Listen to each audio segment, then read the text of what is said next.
So Star Citizen 4.1 just dropped over a week ago, which was a huge update, bringing a lot of things to Star Citizen. One of the most notable things being the Tier 0 rollout of the item recovery that CIG is implementing all the way to Tier 2. Now, I let myself play over 20 hours of this new patch before I was going to talk about it to give myself enough time to experience as much as I could before I started forming my opinion. A lot was added to the game, which is great to see, but in my Star Citizen journey, I've come to realize that when a lot is added, a lot gets broken. So 4.1, how's it looking? How's it working? If you're looking at Star Citizen and saying, hey, when is a good time for me to start playing? Or if you have the game and you're just not sure because your computer couldn't run it previously, is it a good time to come back or come to Star Citizen as a new player or a returning player? This is going to be a quick overview. As I said, I've played as much as I could before I spoke about it to give you my honest opinions because, hey, I love the game, but I'm always going to be true to myself, which is being unfiltered. So on release of 4.1, the patch was kind of awful. I'm not going to lie. There was a lot of problems. Things weren't working, things were loading forever. People couldn't get into the game, but this is something that I've started to expect now when we see big updates coming from CIG. It honestly just didn't surprise me at this point because this is my third big update and it just didn't surprise me. This happens almost every single time, but although it's a thing that's happening so much that I'm almost getting used to, is it supposed to happen? Is this what we're supposed to see at a time where CIG is talking about a finished game that is soon going to hit the market to the regular consumer and not just people trying to fund this game to completion? Should we still be seeing things like big upsets to the whole system of the game when a big update is coming to the game? I don't think so. I think that it's a little bit scary, especially for the future Star Citizen after full release. The major issue was there was so much lag. On the first few days of release, there was so much lag. We even saw the servers saying, hey, enter at your own risk. It's degraded performance, which is something I haven't seen too often, but this is my second time actually seeing it. The first time I saw that was in 4.0 and it wasn't that bad. I went on, yes, things were a little bit laggy here and there, but it was not really any major issues. But with 4.1, there was a lot of major issues, which was like, whoa, okay, so this is what that warning actually means, which was really surprising for me because it was very bad. This kind of started happening closer to the weekend when CIG wasn't going to be fully in the office, but we did see them put out a temporary fix where they capped the servers, made that player count a little bit lower so the servers would work a little bit better, which actually solved the problem for most of the weekend until during the next week where they actually came back to the office and they fixed it. And since they fixed it, it has been working unreasonably well. We got a hotfix, and since the hotfix, I have experienced maybe 10% of the problems I've actually experienced on my whole time here in Star Citizen, which is over the span of 5 months. And now you may say, well, there was a problem, they were out of office, they came back to office, they fixed it. That's not an issue. When we look at it in the long scope of the journey of Star Citizen, it shouldn't still be happening. This is something that they should be able to control a lot better, but we can still point fingers at the fact that they don't have enough numbers to test it out when it's in the PTU stages where they're actually testing these builds out. So again, we can give them a little bit of slack here, but it is still a big problem that I kind of don't want to see going forward as we get closer to this full release that they keep talking about. Because at the end of the day, if on launch day of Star Citizen 1.0 we get problems like this, new players, people who've just bought the game, they're not going to know about all these issues. They're not going to know about, oh, this is a normal thing for CIG. They will buy the game, come onto the game, have all these issues, and they're going to say, yeah, you know what, can I get a refund, please? Then we'll lose players before they actually get to experience the beauty of Star Citizen. So if we can just find a way to make these big, huge breakages a little bit smaller, that will do a lot of good. And one of the things I'm going to commend them on is the fact that there was a huge like thing and talk about the fact that you're going to fix the elevators on 4.1. And I was like, look, y'all said that the past two like big patches and I've been sitting here like believing you and now you're saying it again. I am not going to believe you. And I was on the fence about it. But since playing 4.1 after the hotfix, the elevators, the transit systems are kind of working. I'm not sure now about like new luggage. New luggage might still be broken, but I haven't gone to new luggage yet. But everywhere else I've been, the transit seems to be working fine. Normally when you come on and you go on the servers and you look on the global chat, everyone's complaining, I'm stuck, elevator, I'm stuck, I can't get my ships. I have seen much less of those scenarios on the global chat, meaning that less people are experiencing these transit issues, which is a major part of Star Citizen, which I love the fact that it's going down, which is good. This is the perfect step forward. But by far the biggest change is that Tier 0 item recovery, which came in with this new 4.1 patch, and it is both good and bad. But I will say before I start this segment that there's a lot more good than I see of the bad. The bad is kind of just things that's like, it's annoying, but we can get over it. And yeah, this opinion is kind of really conflicting because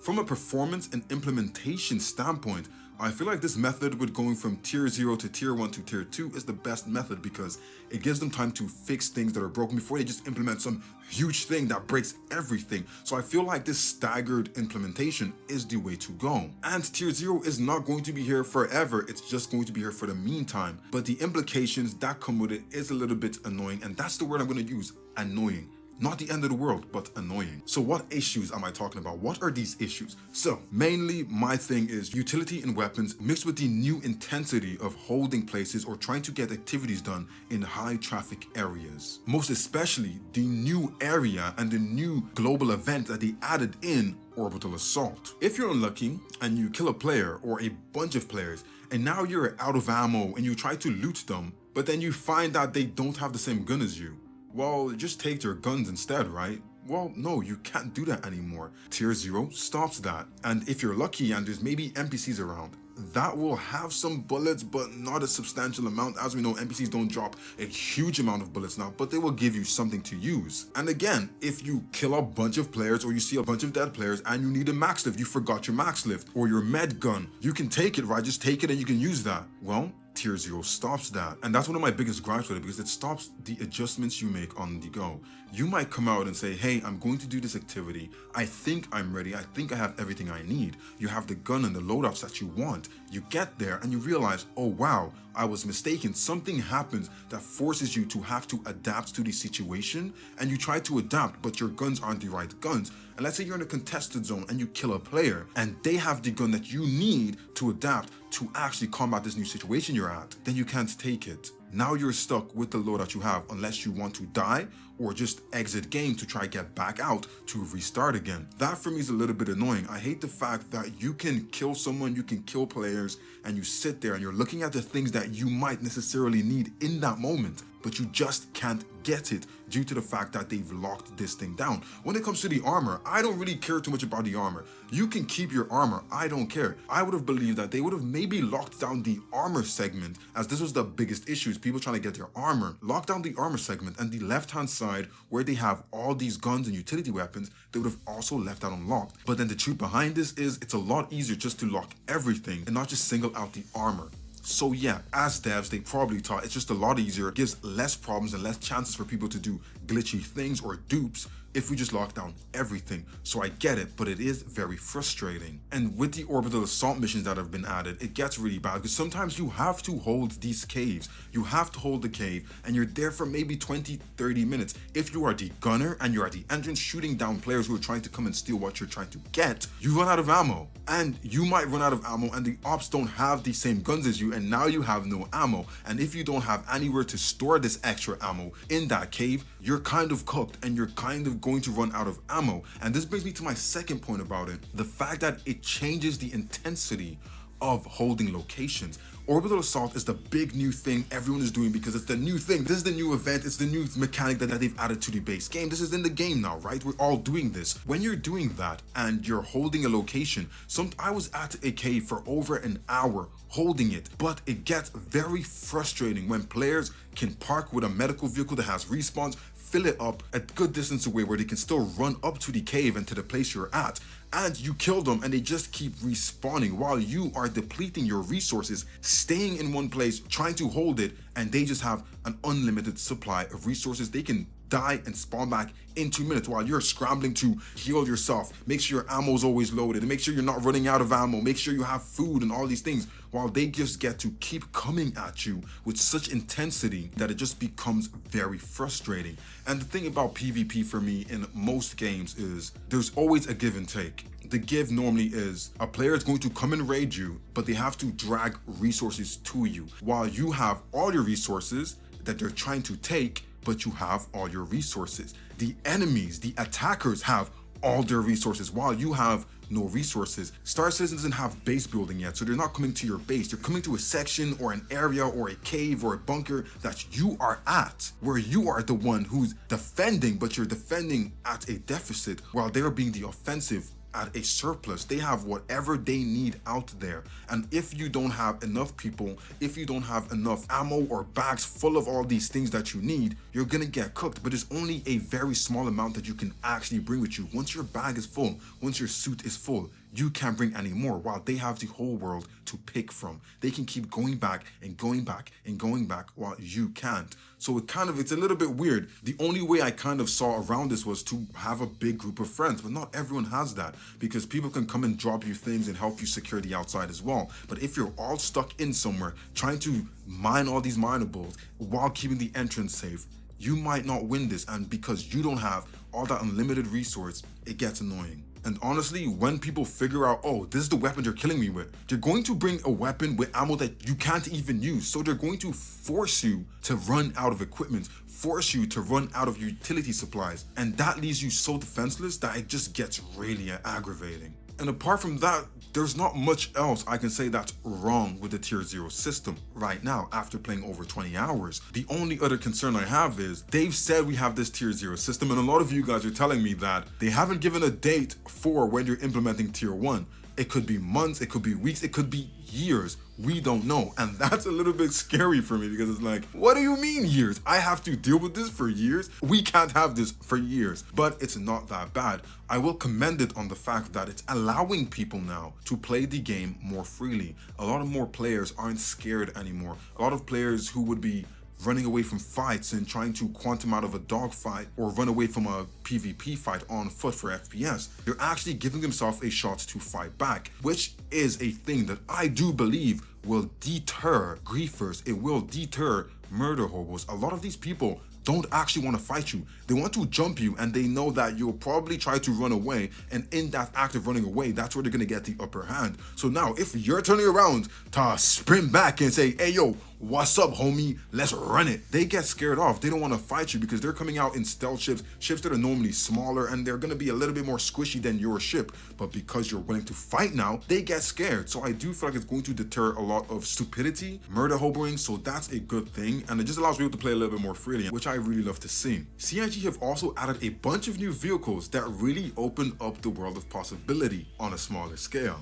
I feel like one of the scarier things about Star Citizen, especially when you're spending real life money, is the fact that a lot of the game loops only have big vehicles to do them in. Like, if you want to actually buy a ship from the store and not in-game, because you want to have it on your account, so if anything goes wrong, you always have that ship, or you just want to support the game. I found like things like salvaging, things like mining, came at a very hefty price. If you wanted to get one of the bigger ships, one of the ships that are doing things optimally, you'd have to spend a big chunk of money, like the Vulture, the Fortune that they just added, and other vehicles. But now they've added things like the Golem and the Atlas Geo at very low price points, which I love. It allows players, people like me, some solo players, some people who don't want to invest too much right away, come in and we can buy some cheaper ships that still allow us to experience these gameplays with the comfort and the security knowing that we own these vehicles. So if any patches happen, if any deletions happen, it doesn't matter. We will retain our ships.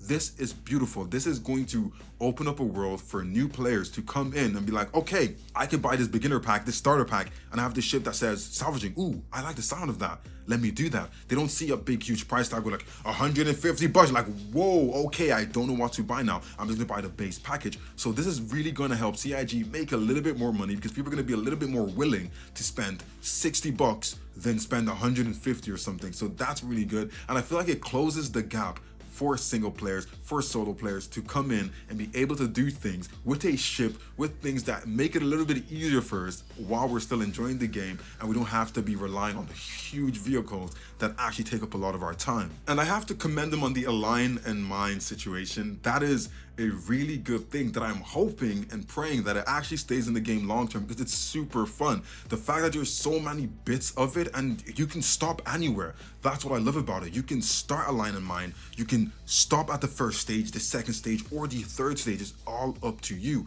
And there's different rewards at different stages. If you go to the Hathor locations, there are so many things you can loot and sell and make money and upgrade your ships and things. If you go to the orbital station, there's lots of NPCs, there's loot you can get, there's so many many things at each stage, which I really do love, and I find that it gives a new dynamic to the game, and it also brings up the fact that a lot of people like myself are going to have to team up with people to do these things effectively. And so far after the hotfix, it is working very, very well. And I have to put my foot down on this when I'm saying this. The hotfix 4.1 is working very well. The game has been so stable for me that I'm impressed. Sometimes I log in, I load in, and it's like 1 minute later I'm in the bed. I'm like, what game am I playing?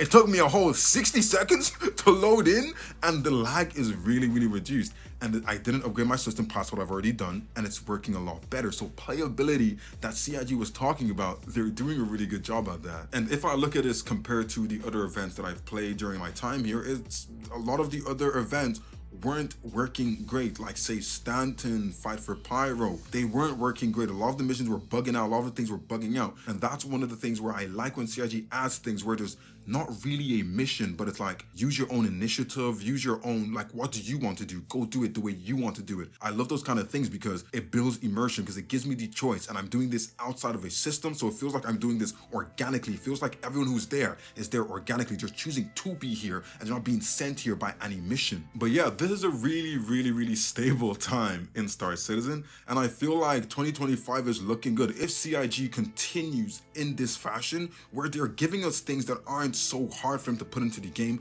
while still improving playability, this is going to be one of the best years for Star Citizen. And I know I'm saying this with not even a year under my belt, but it's looking really good. From all the things I have noticed so far, from 3.23 to now, the game is getting better. The performance is a lot better. People with lower spec systems are able to play the game with less lag, especially when you're not around the big, huge ships. It is feeling much smoother. The bugs are coming down slowly. There are still a lot of bugs, but the encountering of the bugs is coming down quite slowly, and that is a good thing. I am really, really impressed with 4.1.